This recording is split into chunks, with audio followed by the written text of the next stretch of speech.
Salut à tous et à toutes les amis, c'est Youk et bienvenue pour cette nouvelle vidéo sur Zenless Zone Zero. Et aujourd'hui, on se retrouve pour parler de la tier list Pridwen qui est sortie du coup depuis pas mal de temps maintenant, mais que je trouvais d'abord nécessaire dans un premier temps de me familiariser avec le nouveau personnage qui vient d'arriver.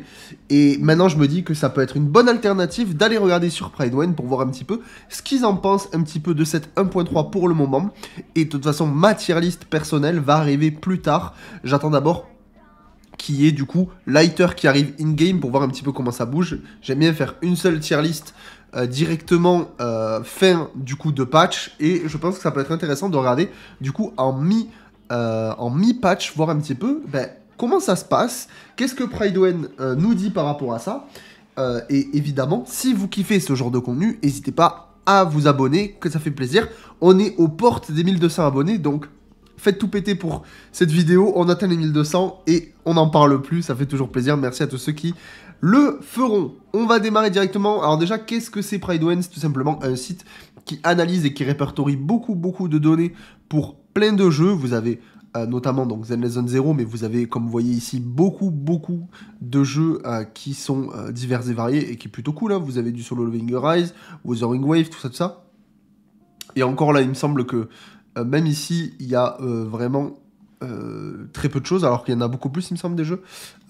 Voilà, ici, voilà. Vous avez pas mal de jeux quand même. Donc nous, évidemment, Zenless Zone Zero, ce qui est cool, c'est qu'on peut avoir pas mal de données, par exemple, pour des guides reroll, des guides pour les débutants, tout ça.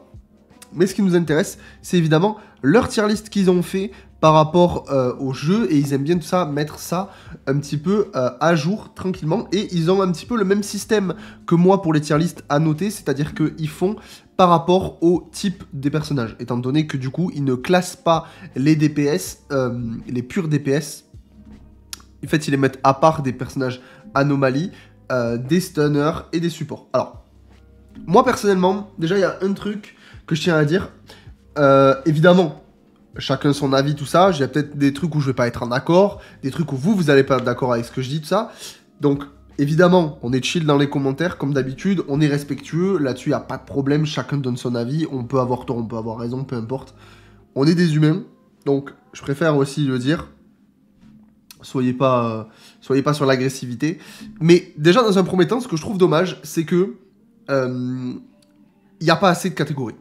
Pour moi, il devrait y avoir une catégorie DPS, enfin anomalie DPS, enfin main DPS et anomalie sub DPS. Dans un premier temps. Alors, peut-être que ça arrivera par la suite parce que pour l'instant, il n'y a pas assez de persos. C'est possible. Par contre, ce qui serait cool, ce serait qu'on ait des supports et des tanks.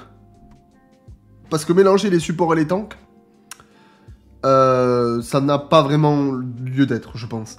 Étant donné que là, actuellement, aujourd'hui, César remplit le rôle de support dans le jeu, bon, c'est pas nouveau de le dire, tout le monde le sait, César c'est probablement peut-être le meilleur personnage du jeu à l'heure actuelle, parce qu'elle apporte à la team, évidemment, mais c'est pas parce que juste César est support et tank en même temps que il faut mettre une seule catégorie, parce que je trouve ça un peu dommage, et j'espère que quand on aura le vrai premier support limited du jeu, ils vont splitter entre support et tank, parce que pour moi c'est quand même deux styles différents, et aujourd'hui César a la particularité qu'on la joue aussi en tant que support, mais ce n'est pas un personnage support, ça il faut quand même bien le prendre en compte.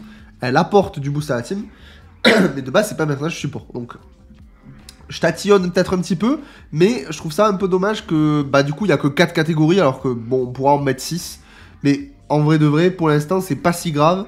Ça va l'être plus si par la suite, il y a d'autres personnages qui arrivent en support et en tank. Là, ce sera peut-être un peu plus différent. Pareil au niveau des DPS, si on a plus de main DPS et de sub DPS qui arrivent aussi en parallèle. Mais bref. Donc du coup, on va démarrer. Évidemment, en support, on en parle, donc autant y aller. César, qui du coup est M0. Enfin, alors, ils l'ont mis en M0, donc T0. Honnêtement, elle a clairement sa place. Franchement, il n'y a pas de débat, je pense que tout le monde est d'accord là-dessus. César est no contest le premier support du jeu, comme il l'appelle, mais en tout cas, du coup, le premier tank du jeu, ça c'est clair. Et même en tant que support, elle est trop forte, elle est juste trop forte à ce niveau-là. Donc, pour moi, il n'y a pas de surprise. C'est, voilà, comme ils disent, buff, debuff, shield, stun, elle apporte tout. Du boost, de la confusion, elle fait quand même des dégâts, elle peut paquer les mobs, et elle donne des malus aussi aux adversaires. Donc on a quelque chose qui est très fort. Et donc ça, évidemment, bah, T0, ça là-dessus, il n'y a pas trop de questions à se poser au niveau de César. Par contre, T05, alors qu'est-ce qu'ils nous disent en T05?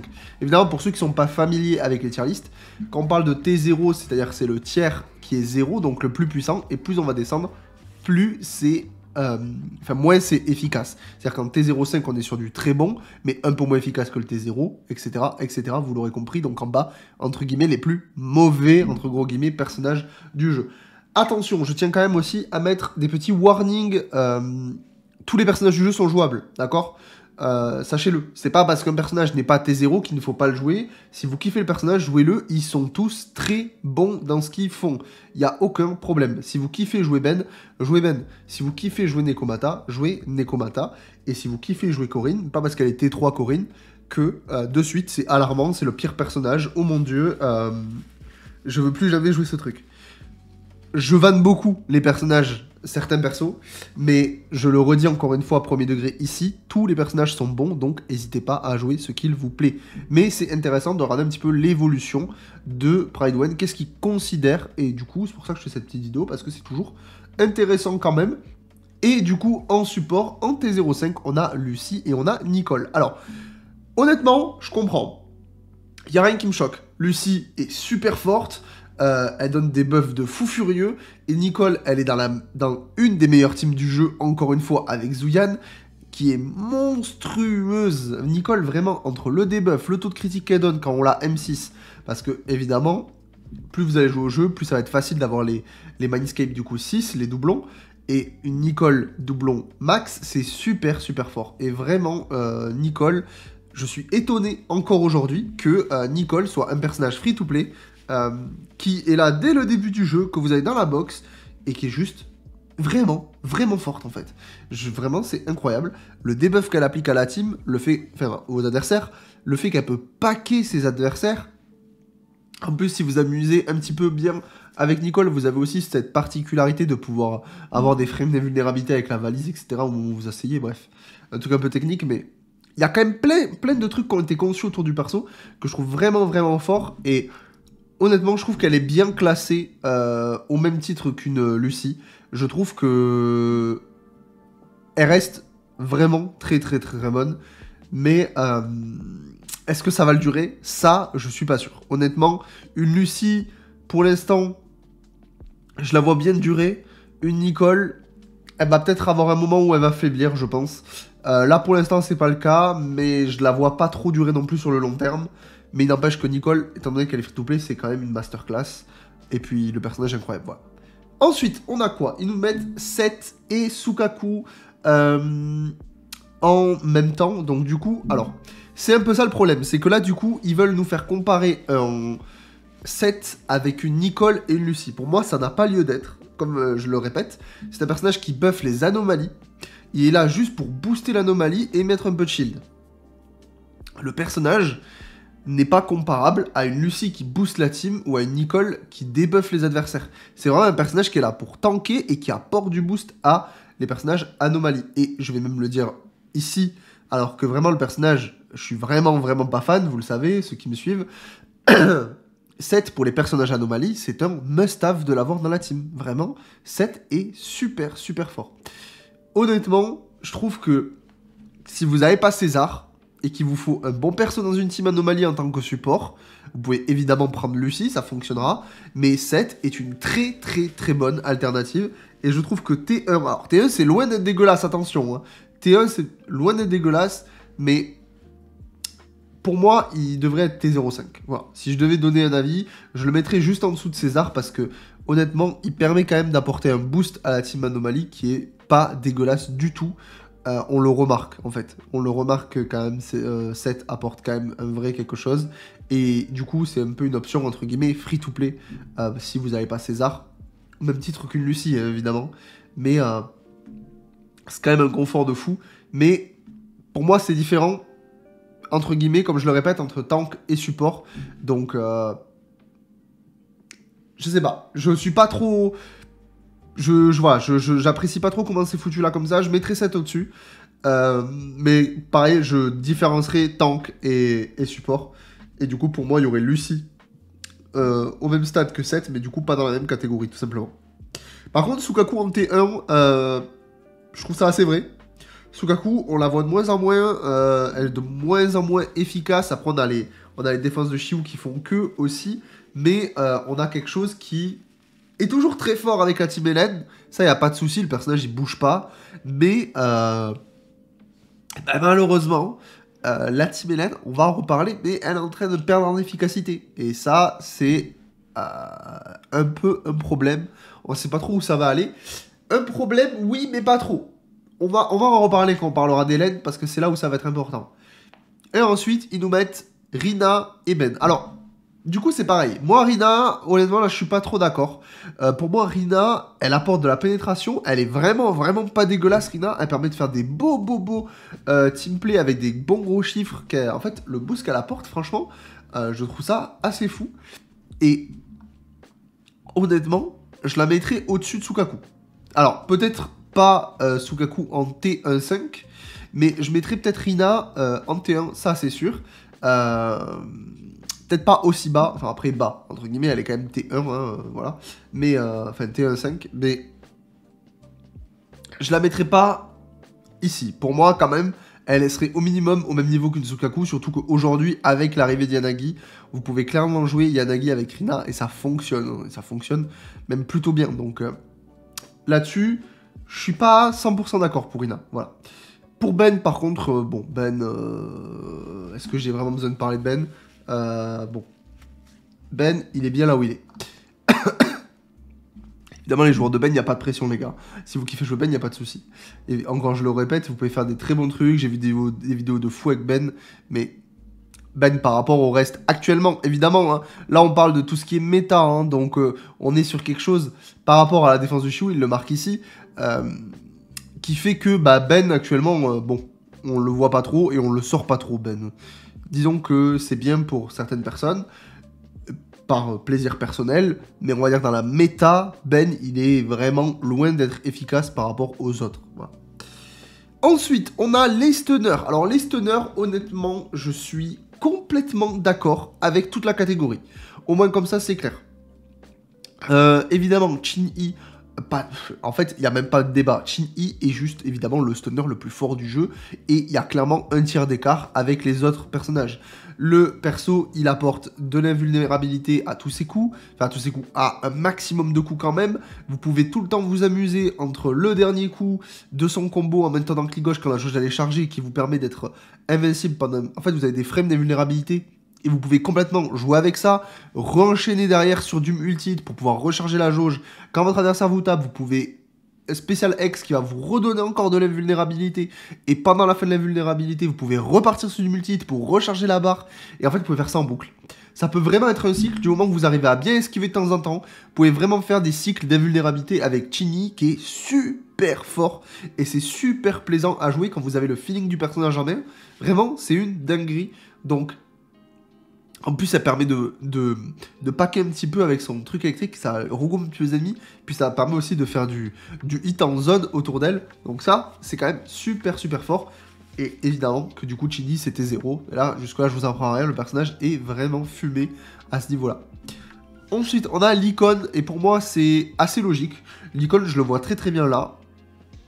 Étant donné que c'est un personnage qui est, en fait... dans une des meilleures teams du jeu, c'est-à-dire la team de Hélène avec Sukaku. Mais actuellement, le personnage, avant, pour moi, je l'aurais mis vraiment S tier, genre tout en haut en T0. Là, c'est vrai que, je le répète encore une fois, mais la team Hélène, elle est un petit peu descendue par rapport au reste du jeu.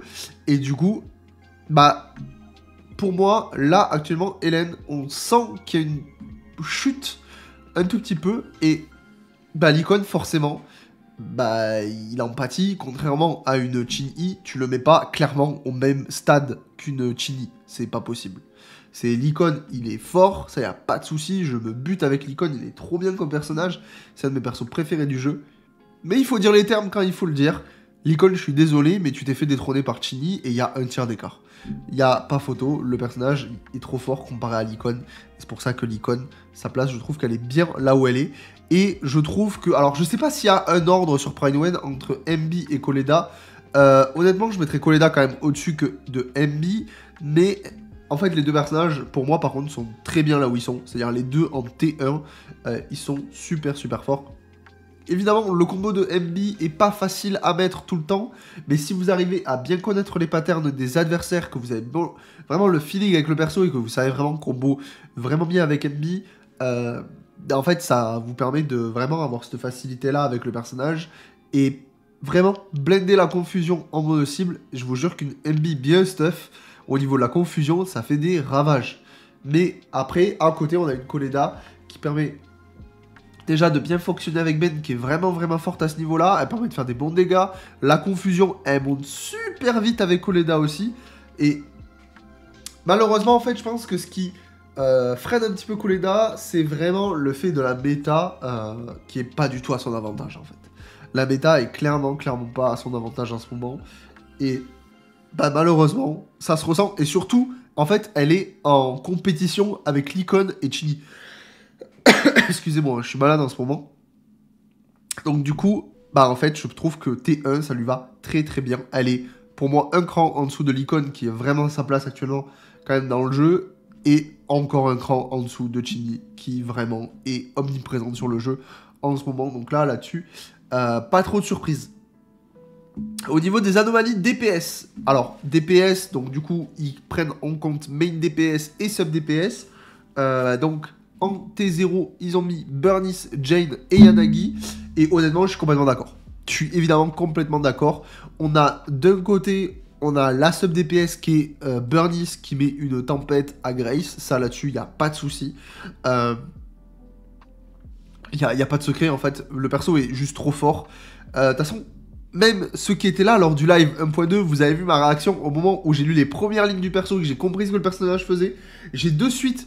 même le chat à moi avait compris que le personnage allait être fumé, il n'y a pas de secret, le personnage il te permet de faire proc de l'anomalie feu sans être sur le terrain. Et c'est trop fort, parce que du coup ça permet à ceux qui prennent de la place sur le terrain, comme Jane et Yanagi, qui demandent du temps de terrain et qui demandent de taper en étant sur le terrain, bah, de pouvoir charger leur anomalie, donc l'anomalie physique et l'anomalie électrique de Yanagi, par-dessus l'anomalie feu que pose du coup Burnice sans être sur le terrain. Donc ça vous permet de faire du disorder du coup de fou furieux sur les mobs sans sortir Burnice. Et ça c'est trop fumé. Et même l'ulti de Burnice qui est trop fort. Vous avez le lance-flamme qui vous permet de switcher sur votre perso, et pendant que vous tapez avec votre autre perso, il y a Burnice qui continue de tirer dessus dans les airs. C'est trop fort.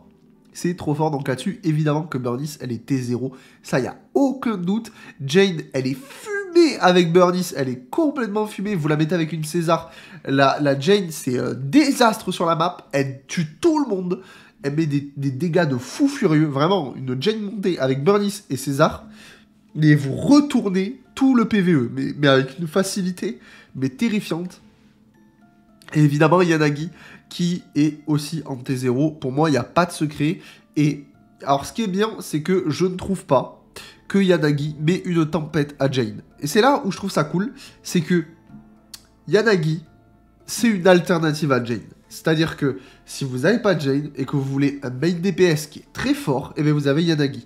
Mais à aucun moment, on va préférer... En fait, ce que je trouve bien, c'est que si vous avez les deux, bah en fait vous faites en fonction des faiblesses, en fonction de votre plaisir personnel évidemment, mais si vous voyez faiblesse physique, bah moi personnellement j'ai tendance à du coup à me dire bah let's go je vais prendre Jane, faiblesse électrique, bah let's go je vais prendre Yanagi, et ça je trouve ça super cool. Et vous avez même des modes de jeu comme la tour qui est plus efficace, qui est plus simple d'accès avec une Jane qu'avec une Yanagi, parce que Jane a cette faculté de pouvoir esquiver énormément, au contraire d'une Yanagi.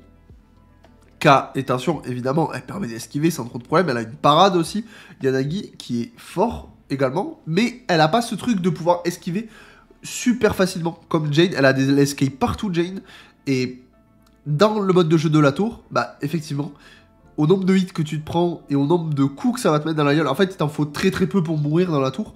Donc, tu vas vraiment privilégier, on va dire, la protection pour pouvoir te protéger de fou. Entre César qui te shield et Jane qui esquive très facilement les coups, et ben franchement, la tour, c'est très facile de monter avec cette team-là. Au contraire du Yanagi, qui est pas non plus super dur, parce que le personnage est très fort quand même, mais sur l'esquive, ça va se ressentir énormément. Donc on a quand même un mode de jeu où Jane, je trouve qu'elle est plus efficace, mais derrière, de notre côté, on a évidemment, je trouve que ça se tape. Yanagi, sur certains contenus, elle est plus forte, sur certains groupes de monstres, elle est plus forte. Elle met des disorders de fou furieux parce qu'elle peut coupler son disorder polarisé, c'est-à-dire son disorder personnel, en plus de disorder normal. Donc quand vous couplez ça avec une Burnice, bah c'est complètement fumé. Vous mettez double ligne de disorder dans la tronche de l'adversaire. Les dégâts, vous passez de quelques hits avec votre attaque normale à un one-shot de l'adversaire. Et en vrai, j'avoue, c'est un petit peu satisfaisant de pouvoir éclater les adversaires avec du double ligne anomalie, enfin double ligne disorder. Franchement, c'est un régal. C'est un régal, pour moi Yanagi, comme Jane ne bouge pas, c'est T0, et je pense que jusqu'à la fin de la 1.3, ça restera comme ça. Ça là-dessus, il n'y a pas trop de soucis à ce niveau-là, je pense que là c'est clair et net. Et derrière, on a Grace et Piper qui sont du coup T1. Alors, je trouve que c'est pas mal, T05, mettre un tiers d'écart. Est-ce que c'est pas peut-être un peu trop? Est-ce que Grace, aujourd'hui, elle serait pas plus T05 plutôt que T1, peut-être. En vrai, peut-être. Elle met pas, je sais pas si Burnice met vraiment un tiers d'écart entier à Grace. Honnêtement, j'avoue, je sais pas trop à ce niveau-là parce que j'ai pas le personnage, j'ai pas Grace, mais j'ai quand même vu des trucs vraiment propres avec le perso.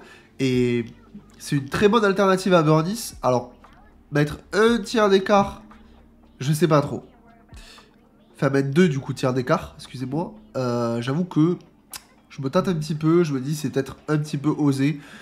Je mettrais peut-être, moi, Grace ici et Piper rester là. Mais en vrai, ça reste quand même cohérent. Dans le sens où Grace, certes, elle est efficace, mais bon, Burnice, c'est Burnice, quoi. Il y a no contest. Il y a vraiment no contest. Mais ce qui est fort aussi avec Team Anomaly, c'est que vous pouvez jouer tout et n'importe quoi. J'en parle tout le temps, mais c'est que si vous n'avez pas Burnice, ben vous mettez Grace. Si vous n'avez pas Jane, ben vous mettez Piper. Si vous n'avez pas Jane, vous avez aussi Yanagi.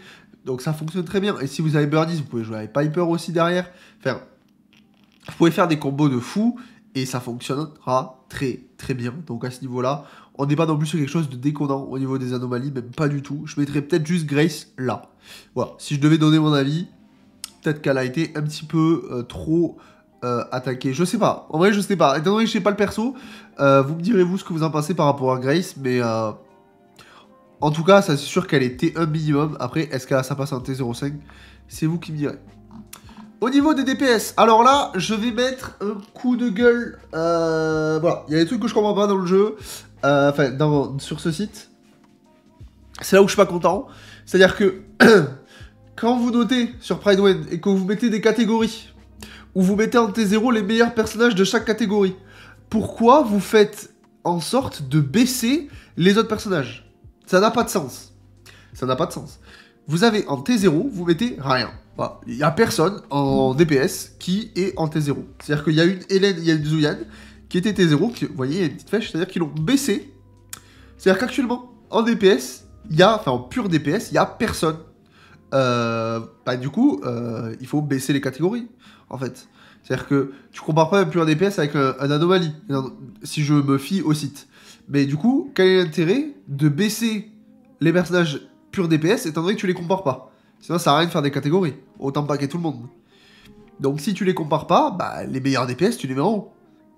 Donc, j'avoue que la mise en page des DPS, là, je suis pas fan. Et surtout que je suis vraiment pas fan, et je suis vraiment pas d'accord, parce que Zuyan n'a à aucun monde, descend en même temps que Hélène.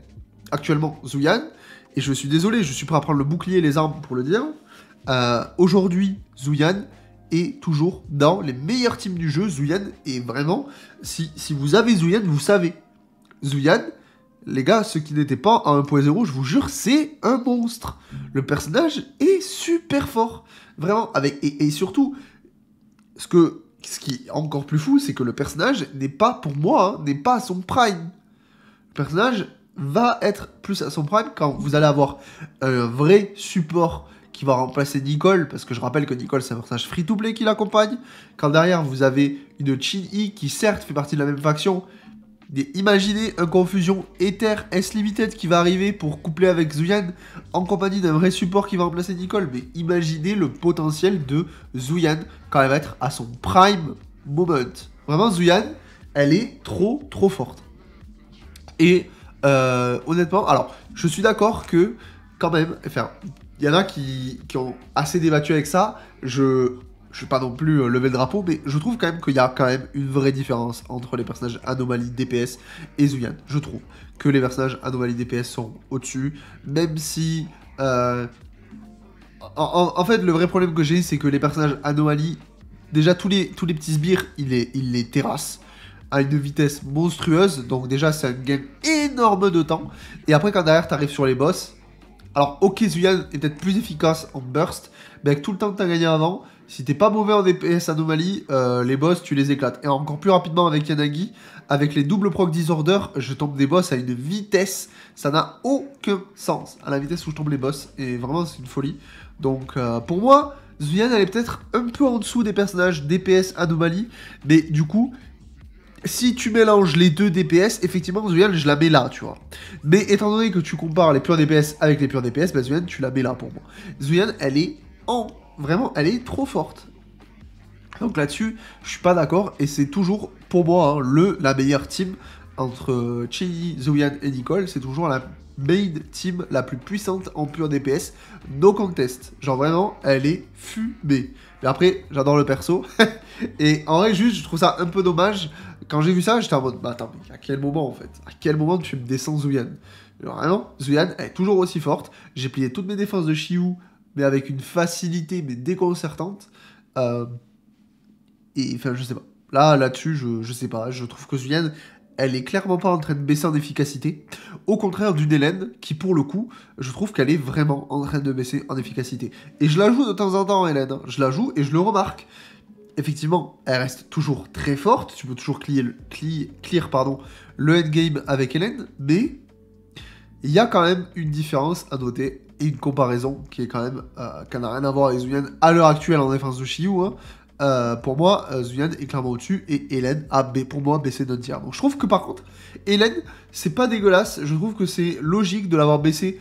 Pas de 1 tiers, mais 0,5. Je trouve ça vraiment cohérent par contre, et du coup avec un Licon qui était 0,5 et Tsukaku qui était 1, je trouve ça par contre très pertinent. Juste Zuyan, je trouve que ils ont été un peu trop sévères sur Zuyan. Là je comprends pas trop le move.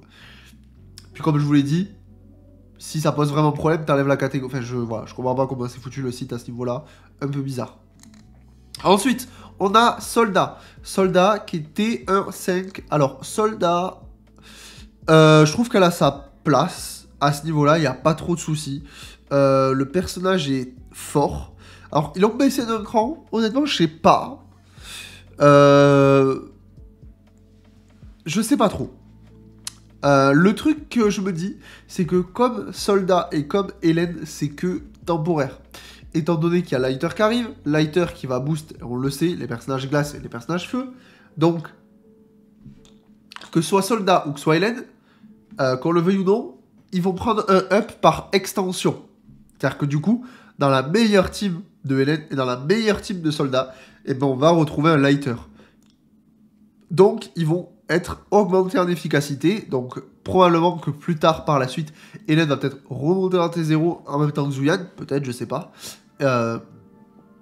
Et Soldat, du coup, probablement aussi en T1. Donc, ça me semble pas non plus déconnant à ce niveau-là. Par contre, s'ils font monter Hélène et que Zuyan reste T05, je vais lever les armes. Je vous le dis. On va faire un FC Zuyan. FC Flick. Parce que là, ça va pas, là. Mais du coup, je trouve ça cohérent, en vrai. Ça me choque pas plus que ça.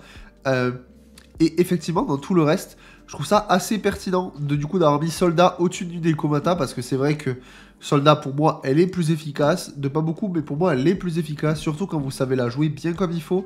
Une Nekomata, tu vois très vite le plafond de verre, tu vois très vite qu'elle est limitée, alors c'est un très beau personnage, attention, hein, mais tu vois les limites du personnage, c'est-à-dire que tu te dis pas, oh mon dieu, là, elle va atteindre son pic plus tard, ou là, je peux encore plus monter, non. Tu le sens, que le personnage, il a du mal à aller chercher Au contrario d'une Soldat ou d'une Zuyan, enfin, il y a no contest en fait. Et ça reste un des meilleurs DPS du jeu, évidemment, mais enfin, un des purs DPS du jeu, mais il y a quand même, je trouve, un écart avec Soldat, ce qui ne me choque pas du tout.